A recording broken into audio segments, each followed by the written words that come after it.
I was the officer in charge of optical instrumentation at Vandenberg Air Force Base in the 1369th Photo Squadron. And as such, it was my duty to supervise the instrumentation photography of every missile that went down the Western Test Range. In those days, we called them ICBMs, inter-county ballistic missiles, because most of them blew up on launch.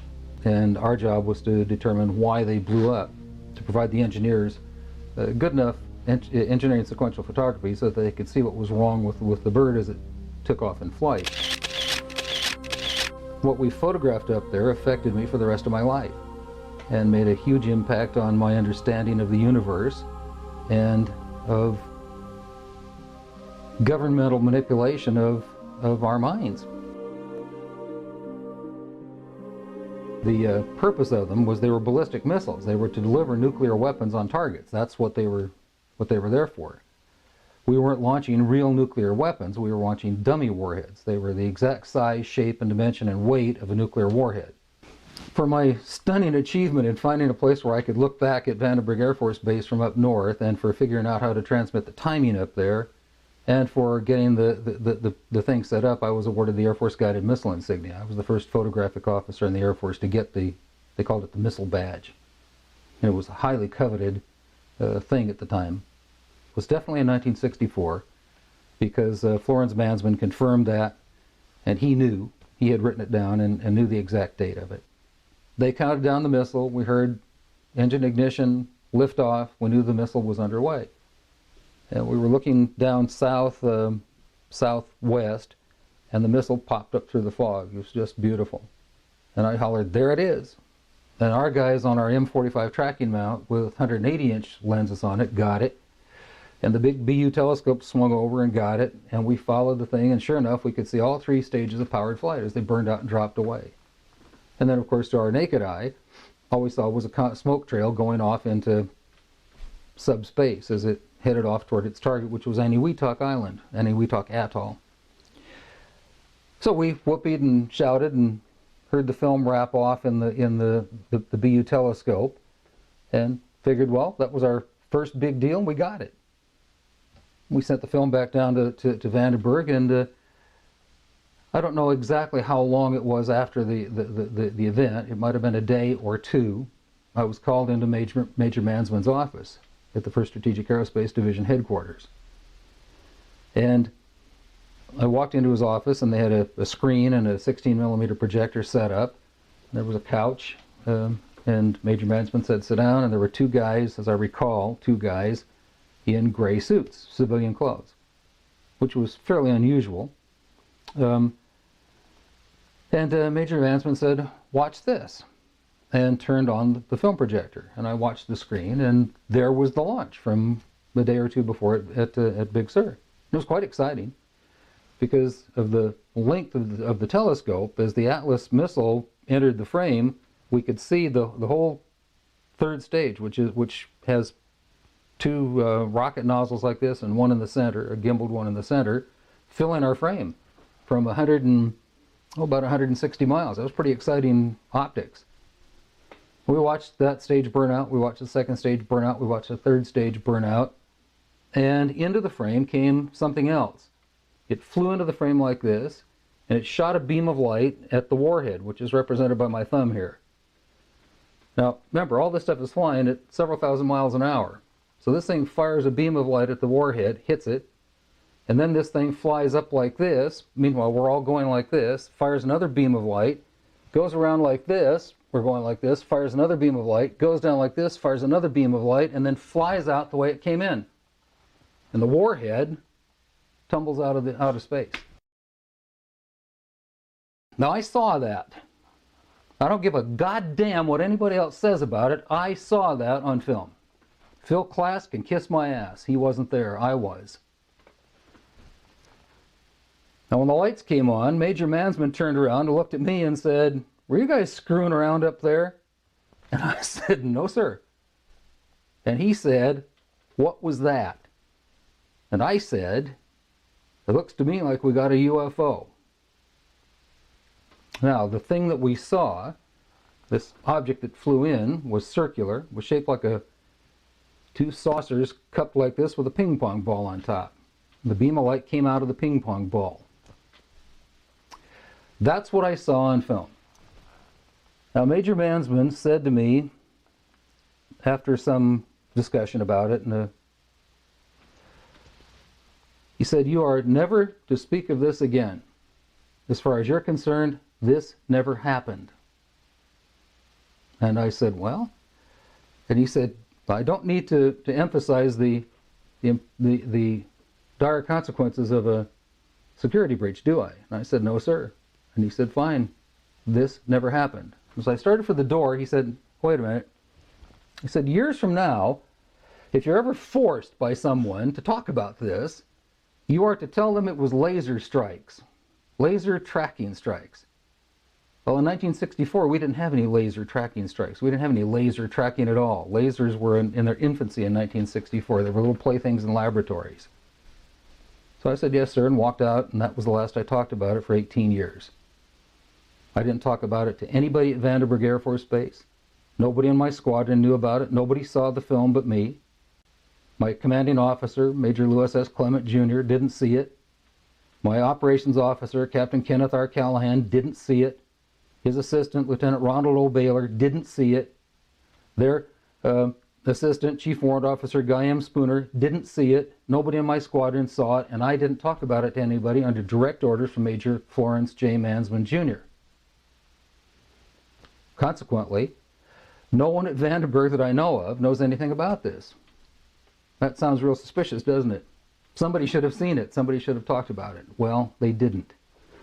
Because in those days, I didn't talk about top secret things that I was told not to talk about. There are things that I know about that I did in the service that I won't talk about to you now because they're top secret, and I could get my ass in trouble for talking about them. After 18 years, it occurred to me that I could talk about this one incident because nobody ever told me it was classified top secret. If you parse what Major Mansman said, he said, "You are to say this never happened." Well, that's not classifying it top secret, is it?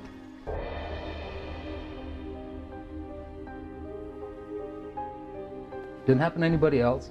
It's not a secondhand story. This happened to me. And I was a part of a United States Air Force cover-up for 18 years. The object, the points of light that we saw, the warhead and so forth, were traveling through subspace about 60 miles straight up. And they were going somewhere in the neighborhood of 11 to 14,000 miles an hour when this thing caught up to them, flew in, flew around them, went like this, and flew back out. Everything was going about between 11 and 14,000 miles an hour that way. It was saucer-shaped, it was circular and rounded on the top and bottom, and it had a little dome right straight in the center of it, from which this beam emitted. After that article hit, the shit hit the fan. I started being harassed at work. I started by odd telephone calls that would come during the day. At night at my house, I would get telephone calls all night long, sometimes 3 o'clock in the morning, 4 o'clock in the morning, midnight, 10 o'clock. People would call and start screaming at me. "You're going down, motherfucker! You're going down, motherfucker!" And that's all they'd say, and they'd keep screaming that until I finally hung up the phone. One night, somebody blew up my mailbox by putting a big load of skyrockets in it. The mailbox went up in flames, and that night at 1 o'clock in the morning, the phone rang. I picked it up, and somebody said, "Skyrockets in your box at night. Oh, what a beautiful sight, motherfucker." And things like that have happened on and off since 1982. I told you that since this History Channel thing came up, and since you've started asking questions, and obviously this thing is in the wind again, I'm starting to get telephone calls again. My wife and I get phone calls out here in nowhere, Illinois, where we've retreated out to our farm. And what have some of the recent calls been? What have they been saying? They don't say anything. They simply, you pick up the phone and say, "Hello, hello," and there's a click. It's disconcerting. Yeah. But I've learned to not give a flip. I just don't care anymore. What are they going to do, kill me? What are they going to do, discredit me? Are they going to do any more than Philip Klass has already done to me? Are they going to make me look foolish? That's about all they can do. I believe, it's a belief system of mine that this nutty fringe around UFOs is part of the sort of concerted effort to keep serious study of it down. Anytime anybody tries to study this subject seriously, we're subject to ridicule. I'm a full professor at a relatively major university, and I'm certain that my colleagues at the university laugh at me and hoot and holler behind my back when they hear that I have an interest in studying unidentified flying objects. And that's just one of the things that we have to live with. Was I in the Air Force? The Air Force denied it. Was I ever at Vandenberg? Well, of course I couldn't, because I wasn't in the Air Force. How could I have been at Vandenberg? Did I put a tracking site at Big Sur, California? No, there was no tracking site at Big Sur, California, which is a crock. The tracking site at Big Sur, California is still there right where I put it, and they use it to show you every time the space shuttle lands in California, that's where you first see it from. And they're still photographing missiles from Vandenberg from that tracking site. At any rate, to corroborate my story, Lee Graham tracked down Florence J. Mansman Jr., the same major who had ordered me to shut up about it. He was now a PhD from Stanford in nuclear physics, I think. I'm not sure what his background was, but it was a PhD from Stanford, and a rancher in Fresno, California. And he wrote to Lee back saying, everything Bob said in his story is absolutely true. He corroborated my story. And he continued to do that year after year. Every time somebody brought it up, every time somebody would contact him, he corroborated my story by saying, yes, that's exactly what happened. It takes a lot of guts to do that. I became a fan of Sonny's. He's now deceased. He was my hero for a while. I wasn't in the room at the time, but what happened to the film is an interesting story in itself, as Major Mansman told me and other people. Sometime after I had gone, the guys in civilian clothes, and he said there were 3 of them. I remembered 2. He said there were 3 people from this agency, and I thought it was the CIA. He said no, it wasn't the CIA, it was somebody else, and I never did find out who it was. He said what happened is this. They took the film and they spooled off the part that had the UFO on it, and they took a pair of scissors and cut it off. They put that on a separate reel, they put it in their briefcase. They handed Major Mansman back the rest of the film and said, here, I don't need to remind you, Major Mansman, of the severity of a security breach. We'll consider this incident closed. And they walked off with the film. Major Mansman never saw it again, and as far as I'm concerned, or nobody else ever saw it again. Certainly not at Vandenberg. I'm certain that it left Vandenberg and went somewhere else. Major Mansman, who's a very good reader of film, said that the feeling at the time was that it must have been extraterrestrial. That they assumed that the beam of light that struck the warhead, the dummy warhead, was some sort of plasma beam, because it looked like a plasma beam. And they were assuming that it was something like that.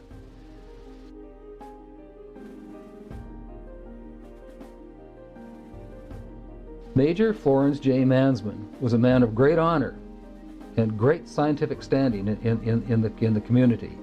For him to corroborate it is good enough for me. Even if I didn't believe myself, I would believe Major Mansman.